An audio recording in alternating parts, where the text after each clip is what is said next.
Hari ini, barangkali nyaris tidak ada orang yang belum pernah mendengar istilah globalisasi.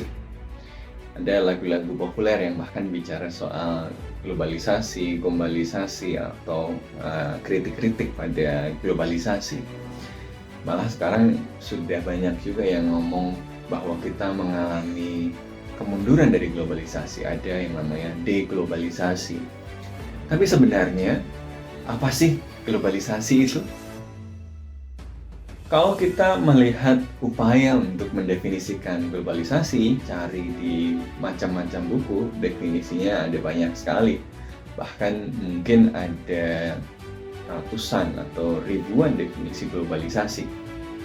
Ada yang menekankan aspek kulturalnya, bagaimana globalisasi itu kemudian membuat aliran produk budaya, identitas, gagasan itu menjadi global, menjadi mendunia, alirannya menjadi lebih bebas. Ada yang bicara dalam konteks ekonomi bahwa globalisasi adalah perluasan dari liberalisasi ekonomi di mana aliran barang dan jasa orang modal itu menjadi lebih bebas dari satu tempat ke tempat yang lain. Ada yang lebih spesifik lagi, ya globalisasi pada dasarnya adalah sesuatu tahap perkembangan dari kapitalisme, karena kapitalisme membutuhkan ruang untuk ekspansi. Ada yang melihatnya secara teknis saja bahwa globalisasi adalah sebuah compression of time, space, ya, dan relations yang dimunculkan antara keduanya. Waktu kita jadi lebih sempit kalau kita mau ketemu orang tadinya butuh berhari-hari untuk sampai satu tempat gitu, sekarang jadi lebih cepat. Tapi sebenarnya apa itu globalisasi?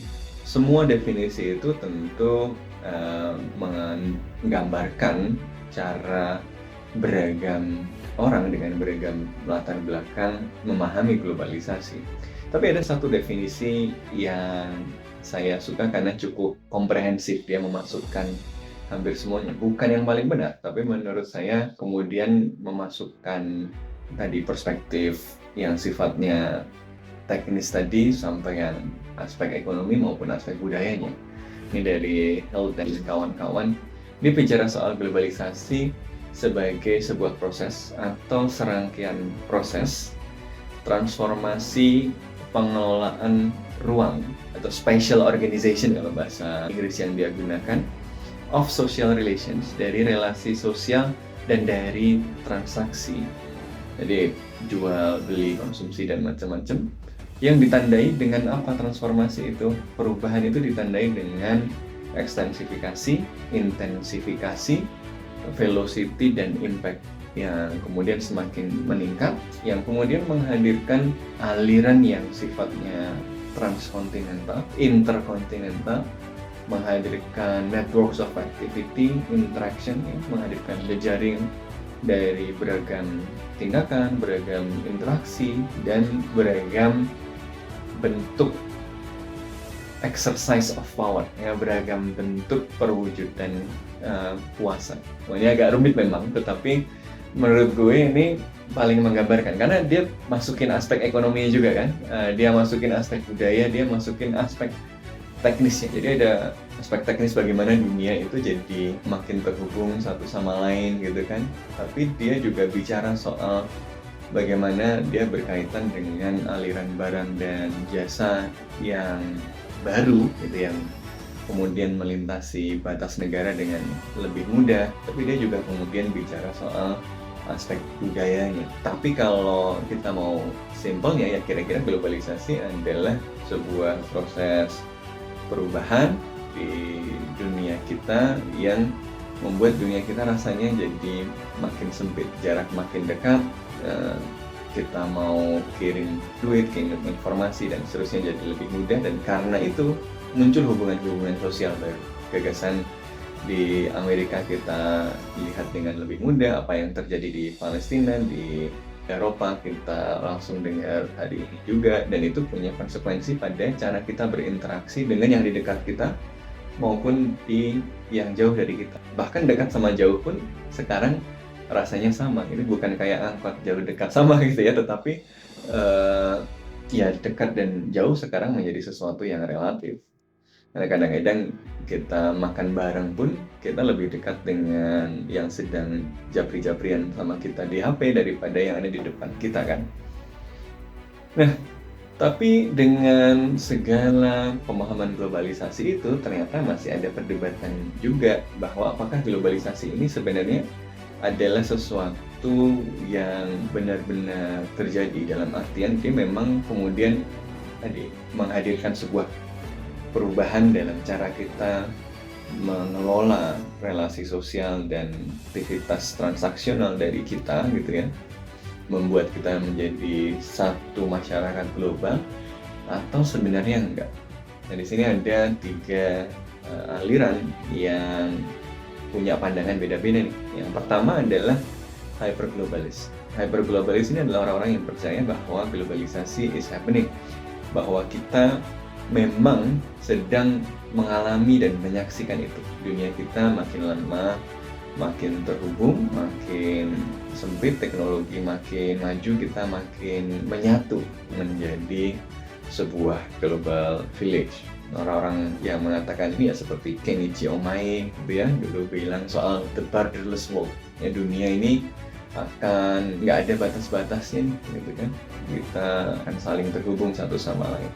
Dan karena kita di dunia yang berbeda sama sekali, karena dunia kita jadi borderless, yang punya border yaitu negara menjadi sesuatu yang semakin lama semakin tidak relevan. Dia menjadi sesuatu yang obsolete.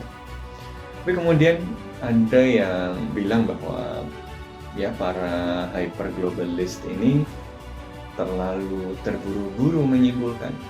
Hirst dan Thompson misalnya menunjukkan bahwa betul bahwa koneksi itu sekarang lebih mudah, teknologi memungkinkan kita berhubungan dengan lebih intensif, dengan lebih cepat, tapi kalau kita lihat realnya, sebenarnya enggak loh. Jumlah transaksi di awal abad 20 dengan jumlah transaksi di awal abad 20, jumlah perpindahan orang di awal abad 20 sama perpindahan orang di awal abad 21 sebenarnya relatif sama, dan malah dalam banyak hal lebih banyak di awal abad 20, akhir abad 19 loh. Jadi globalisasi bukan sesuatu yang baru. Yang baru adalah kita punya teknologi yang memungkinkan dia lebih cepat, tetapi perubahan kemampuan kita melakukan sesuatu belum tentu membuat kita menghadirkan sesuatu itu dalam skala yang jauh lebih besar. Aliran modal yang berpindah, kemudian jumlah imigran sekarang malah mungkin lebih banyak dulu kan. Makanya kita dulu menyaksikan banyak orang Jepang, orang dari Cina, orang dari mana-mana pindah ke Amerika Latin. Sekarang kita nggak lihat lagi itu, gitu kan. Kalau jadi kata Hirst dan Thompson, kita tidak melihat globalisasi gitu ya. Ini sama aja, dari dulu juga begitu, cuma teknologinya berubah, tapi tidak ada itu pengorganisasian ulang relasi sosial. Karena teknologi baru itu yang membuat kita menyatu dalam sebuah global village. Negara masih menjadi fitur utama dalam hubungan internasional. Nah, tapi yang tidak percaya sama Hirst dan Thompson, para hyperglobalist juga kritik balik. Itu kan kalian cuma ngelihat satu waktu aja. Lihat nih, perkembangan berikutnya akan mengubah realitas itu. Ini soal waktu saja, nanti lama-lama interaksinya makin tinggi dan akan melampaui dulu, dan memang kemudian mengubah tatanan masyarakat kita. Nah, dari perdebatan dua kelompok itu, hyperglobalist dan skeptics, muncullah aliran ketiga namanya transformationalist. Transformationalist percaya bahwa ada perubahan loh. Tapi perubahan ini bukan sebuah teleological process, bukan sebuah proses teleologis yang ada ujungnya yang jelas. Kalau hyperglobalist kan percaya bahwa kita berubah nih dari sebuah sistem internasional yang basisnya negara bangsa menjadi sebuah global village gitu kan, menjadi sebuah desa global, menjadi sebuah masyarakat global. Kalau skeptis mengatakan kita nggak berubah, kita tetap dalam kondisi kita yang sekarang, yang basisnya adalah negara bangsa. Kalau transformasionalis percaya bahwa kita berubah, tapi proses perubahannya seperti apa itu tidak linear dan dia berlapis-lapis. Ada tempat di mana negara masih relevan dan kuat dan bahkan mungkin makin kuat. Tapi ada tempat-tempat, ada isu-isu di mana negara sudah keteteran dan harus menyesuaikan diri. Nah, teman-teman, kalau menurut teman-teman, mana nih yang benar kan? Apakah globalisasi benar-benar terjadi dan kita menuju sebuah dunia yang menyatu? Atau globalisasi tidak terjadi? Atau dia terjadi, tapi kita nggak tahu ujungnya seperti apa dan seperti apa posisi negara di dalamnya?